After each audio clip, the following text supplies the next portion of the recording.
Joju was a very famous practitioner in China, and he lived with his teacher, Zen Master Namchan. One day he asked Namchan, "What is the true way?" Then Namchan said, "Everyday life is the true way." Then Joju asked him, "Then how can I keep it?" Namchan said, "If you try to keep it, how can I keep it?" He said, "If you try to keep it, it's already far away." Then Joju said, "If I don't try to keep it, then how can I understand the true way?" Then Namchan said, "The true way is not dependent on understanding or not understanding. Understanding is illusion, not understanding is blankness. If you attain the true way, it's empty like space, it's void like space. So right now, why do you keep right and wrong?" At that, Joju got enlightened. So everybody here has come to participate in retreat. Even the Sunims have made a commitment to live here and stay during the retreat, which means whether we're working in the kitchen or the Buddha hall or have some office work, that's also retreat. And I think most of you have been here before, know that the Haengwans and some of the Sunims will be also working as well as sitting and doing as much formal practice as possible. So retreat is just everyday life, but we make our everyday life very simple. Then it's much easier to see ourselves, to see our habits and our karma, the thinking that appears, the feelings, whatever they may be, good or bad, we can see it because we've made our life very simple. The lay people, you've left your usual social life. For a period of time, you're not with family, you're not going to work, you're not out on the street dealing with transportation, etc. But although we step back from our usual life, this is everyday life practicing. And it's much simpler because you don't have to think about it. If you want to know what you're supposed to be doing, you can look at the schedule. If you want to know how to behave with yourself and others, the temple rules tell us. So that gives us a chance to let go of our opinions, our thinking and emotional and body opinions as they appear. If we do that, then we're able to follow any situation. We can become one with the situation and follow it. There's a poem Zen Master Seung wrote once, and one of the sentences in it is, "Follow situation, get happiness." So although the retreat can be difficult at times, sometimes it's easy, sometimes it's difficult, if we just follow the situation, then slowly we're not controlled by our own karma, our own habits. We can let go of them, put them down. And then we can become one with the situation. The floor's yellow. That's all that's, basically that's all that's happening here. The air's cool, the floor's yellow, I'm talking, you're listening, or maybe thinking something else. But we can see ourselves moment to moment very clearly and not hold on to it. In our everyday life, very difficult to do that. So, look at this world. You can think about your own life. Many problems, many difficulties, many suffering we make for ourselves and others. Human beings are like a piece of rock that sort of broke off and has many sharp edges. Then, in daily life, whether it's in family or public life or work or even dealing with ourselves, having a body, having thoughts and feelings, it's like these sharp edges bang into each other. Practicing is like taking this and putting it in a river with a bunch of other stones. And the water's flowing, they bang into each other. But if we keep this let go mind, put it down, follow the situation, then slowly, slowly, the rough edges on our character, our personality, break off. And finally, this rock can become very smooth. Nobody likes to pick up, a jagged rock and carry it around a long time. Almost nobody does that. But sometimes you find this smooth rock, you carry it around, rub it, put it in your pocket. It's the same way with people. If we just keep our karma, then look at the world. People are always suffering or happy, up and down, success, failure, happiness, suffering, good reputation, bad reputation, loss, gain. This is, in Buddhism, those are called the 8 winds of life. That happens all the time.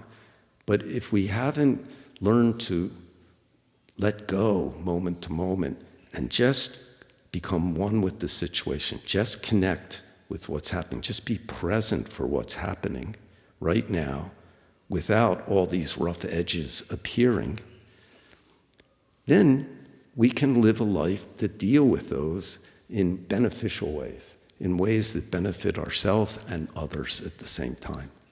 And when you know people like that, you generally like to be around them. People like to be around that kind of person.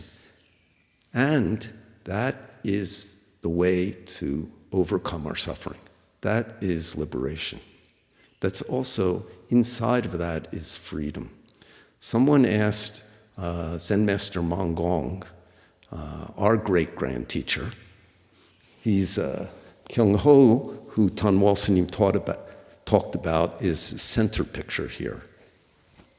And Gong Sunim, his student, is, when we look at the picture, on our left.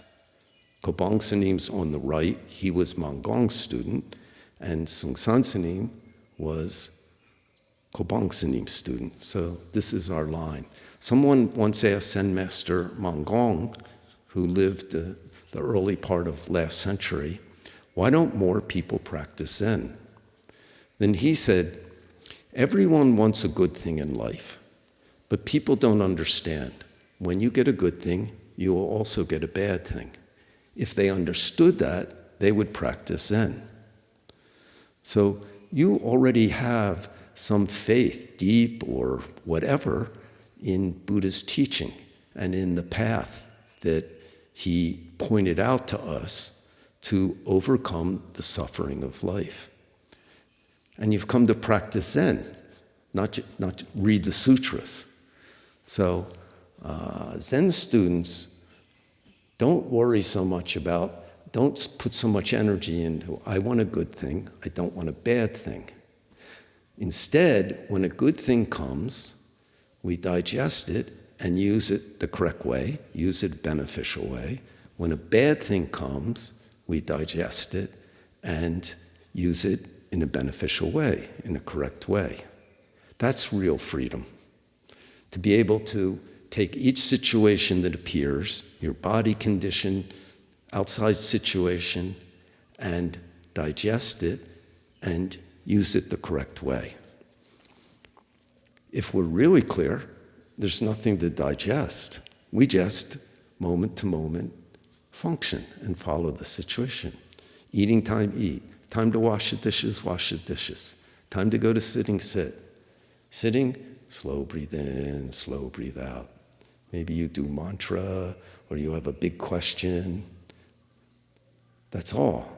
But everybody knows, if you've done some sitting, other stuff is also going on. Thinking about this, concerned about my body.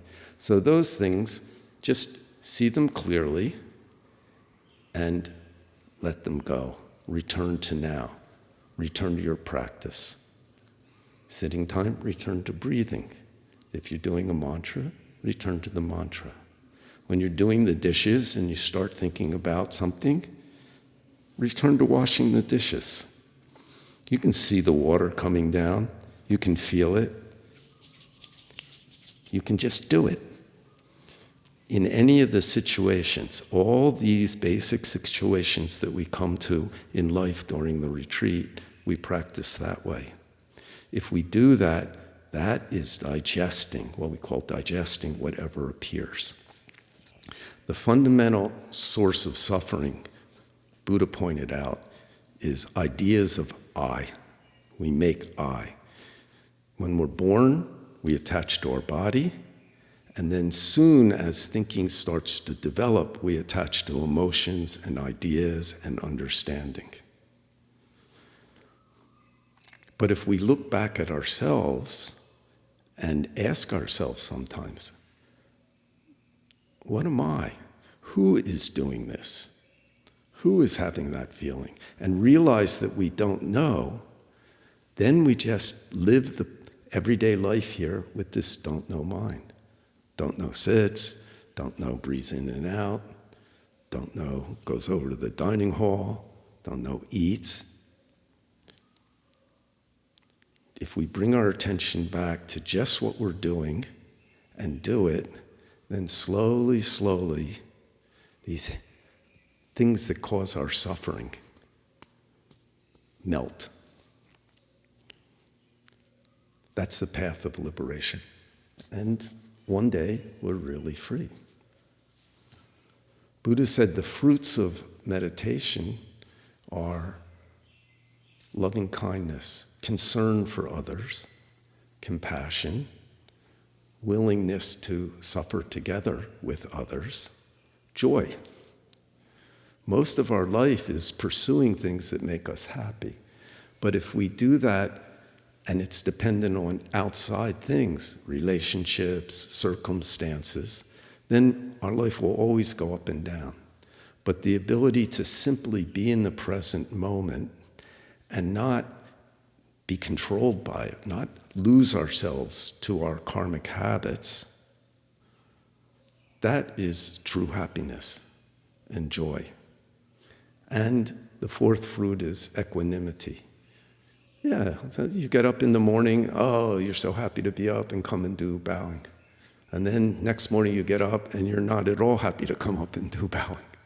But either way, it's okay. We just do it. So it's so wonderful, I feel, that you choose to come here, that we all decide to do this together. Very hard to do on your own. But when we have a group of people doing it, that's very support. Each person's effort supports the other without even intending to. It just does. So thank you, everybody, for coming here for this wonderful everyday life practice. Whether you stay a week, a few weeks, a month, 3 months, every moment is just an entire life. So return your attention to each moment and follow the situation and make the effort with your own mind to let go of what's appearing and just do what's in front of us. And like I said, if you're not sure, the schedule tells us what we should be doing, and this shows us how. If you have questions about practice, you can connect with the Ipsung Sunim or with either teacher. If you have a question about the living circumstances, then connect with the house master. Otherwise, a Japanese master once said, when you're with others, practice as if you are alone, meaning don't keep checking everybody. If you're alone, practice as if you're with others, means follow it. Follow your plan. Do it. So thank you, everyone, for coming. And it's a nice, cool night. That's very wonderful. And tomorrow morning, when we begin, as much as possible, keep silence. It's really beneficial because then we can see ourselves more clearly. And let's just try. Let's everybody just do it. So thank you again for coming, and let's do it together.